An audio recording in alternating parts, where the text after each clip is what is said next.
ಎಮ್ಎಲ್ಸಿಗಳಾದಂತಹ ಅಬ್ದುಲ್ ಜಬ್ಬಾರ್ ಇದ್ದಾರೆ, ಮಾತನಾಡಿಸ್ತಾ ಹೋಗ್ತೇನೆ. ಸರ್, ನಿಮ್ದು ಪಕ್ಷದ ಪ್ರಾಥಮಿಕ ಸದಸ್ಯತ್ವವನ್ನ ರದ್ದು ಮಾಡುವ ಮೂಲಕ ಇದೀಗ ಮತ್ತೊಂದು ಶಾಖನ ನಿಮಗೆ ಪಕ್ಷ ಕೊಟ್ಟಿದೆ ಸರ್. ನಿಮಗೆ ತಲುಪಿದೆಯಾ ಸರ್ ಆ ಪತ್ರ? ಪತ್ರ ತಲುಪಿಲ್ಲ ನನಗೆ ಶಾಕು ಆಗಿಲ್ಲ. ಅಂತದೇನು ನನಗೇನು ಅಷ್ಟು ಸೀರಿಯಸ್ ಆ ವಿಚಾರ ಅಲ್ಲ. ನನಗೆ ನಾವು ಸೆಲ್ಫ್ ಮೇಡ್ ಜನ, ನಾವು ಬಹಳ ಕಷ್ಟಪಟ್ಟು ಇಲ್ಲಿ ಮೇಲೆ ತನಕ ಬಂದಿದ್ದೀವಿ. NSU ಇಂದ ಇಲ್ಲಿ ತನಕ ಬಂದಿರೋದು ನಾವು. ಇದರಿಂದ ನಮಗೇನು ತೊಂದರೆ ಅಂಥದ್ದೇನು ನನಗೆ ಶಾಕ್ ಆಗಿಲ್ಲ. ಆ ವಿಚಾರದಾಗೆ ನನಗೆ ಲೆಟ್ರು ಬಂದಿಲ್ಲ. ಲೆಟರ್ ಬಂದ್ರೆ ನಾನು ಅದು ಉತ್ತರ ಕೊಡ್ತೀನಿ, ಯಾವುದೇ ಕಾರಣಕ್ಕೆ ಬಿಡೋದಿಲ್ಲ. ಇಷ್ಟೆಲ್ಲ ಘಟನೆಗಳಿಗೆ ಕಾರಣ ಒಂದು ಆಡಿಯೋ ಹೈಕಮಾಂಡ್ ನಾಯಕರಿಗೆ ತಲುಪ್ತು. ಅದರಲ್ಲಿ ಪಕ್ಷ ವಿರೋಧಿ ಕೆಲಸ ಆಗಿದೆ 2-3 ಜನ ನಾಯಕರಿಂದ ಅನ್ನುವಂತಹದ್ದಿದೆ. ಹಾಗಾಗಿ ಇಷ್ಟು ಬೇಗ ಆಕ್ಷನ್ ತೆಗೆದುಕೊಂಡ್ರು ಅನ್ನುವಂತ ಚರ್ಚೆ ಆಗ್ತಿದೆ ಸರ್. ಅಲ್ಲ, ಚರ್ಚೆ ಮಾತ್ರ ಇದೆ, ಅದೇ ಪ್ರೂಫ್ ಅಂತೂ ಏನಿಲ್ಲ. ಪ್ರೂಫ್ ಅವ್ರು ತೋರಿಸ್ಬೇಕಾಗಿತ್ತು.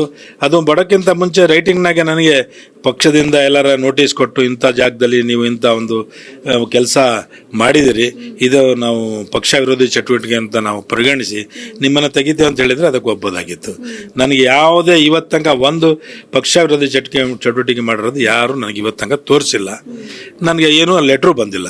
ಬಂದ ಮೇಲೆ ನಾನು ಡೆಫಿನೆಟ್ ಆಗಿ ಮಾತಾಡ್ತೀನಿ. ಅಲ್ಪಸಂಖ್ಯಾತ ಸಮುದಾಯದಲ್ಲಿರುವಂತಹ ಒಂದಿಷ್ಟು ಜನ ನಾಯಕರುಗಳನ್ನ ಯಾಕೆ ಟಾರ್ಗೆಟ್ ಮಾಡಲಾಗ್ತಿದೆ? ಅದು ಇನ್ನೊಂದು ಬಣದಿಂದಲೇ ಮಾಡ್ತಾ ಇರುವಂತದ್ದು. ಎಲ್ಲೋ ಒಂದ್ ಕಡೆ ಪಕ್ಷದಲ್ಲಿ ಎಲ್ಲವೂ ಸರಿ ಇಲ್ಲ ಅನ್ನುವಂತಹದ್ದು ಸ್ಪಷ್ಟ ಆಗ್ತಿದ್ಯಾ ಅಂತ ನಾನು ಮೊನ್ನೆನೂ ಹೇಳಿದೆ ನಿಮಗೆ. ಪಕ್ಷದ ವೇದಿಕೆ, ನಮ್ಮ ವೇದಿಕೆ ನಮ್ಮ ವಿರೋಧನೇ ಮಾತಾಡೋಕ್ಕೋಸ್ಕರ ಬಳಸ್ಕೊಂತ ಇದ್ದಾರೆ. ಇದು ತಪ್ಪು ಅಂತ ನನಗೆ ನೋವಾಗ್ತಾ ಇದೆ ಅಂತ ಹೇಳಿದ್ದೀನಿ ನಾನು. ಅದಕ್ಕೆ ಹಿಂಗೆಲ್ಲ ನನ್ನ ತಪ್ಪು ನನಗೆ ಮಾತಾಡಬೇಕು, ಈಗ ನಮ್ಮರಿಂದನೇ ಮಾತಾಡಿಸ್ಬೇಕು ಅಂತ ಹೇಳಿದ್ರೆ ಇದು ಸರಿಯಲ್ಲ ಅಂತ ನಾನು ಹೇಳ್ತೀನಿ ಅಷ್ಟೇ. ನಾನೇ ಖುದ್ದು ನನ್ನ ಸ್ವಇಚ್ಛೆಯಿಂದ ರಾಜೀನಾಮೆ ಕೊಟ್ಟಿರೋದು.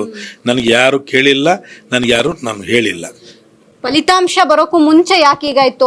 ಇನ್ ಕೇಸ್ ತದ್ವಿರುದ್ಧ ಫಲಿತಾಂಶ ಬಂತು ಅಂದ್ರೆ ಅದನ್ನ ಜಬ್ಬಾರ್ ಮೇಲೆ ಹಾಕ್ಬಿಡ್ಬೋದು ಅನ್ನುವಂತಹದ್ದೇನಾದ್ರೂ ಒಂದಿಷ್ಟು ಕಾರ್ಯತಂತ್ರ ಆಯ್ತಾ ಅಂತ? ಅಲ್ಲ, ಹಂಗಾಗಿದ್ರೆ ನನ್ನ ಮೇಲೆ ಹಾಕಿದ್ರೆ ಕೇಳ್ಬೋದಾಗಿತ್ತು.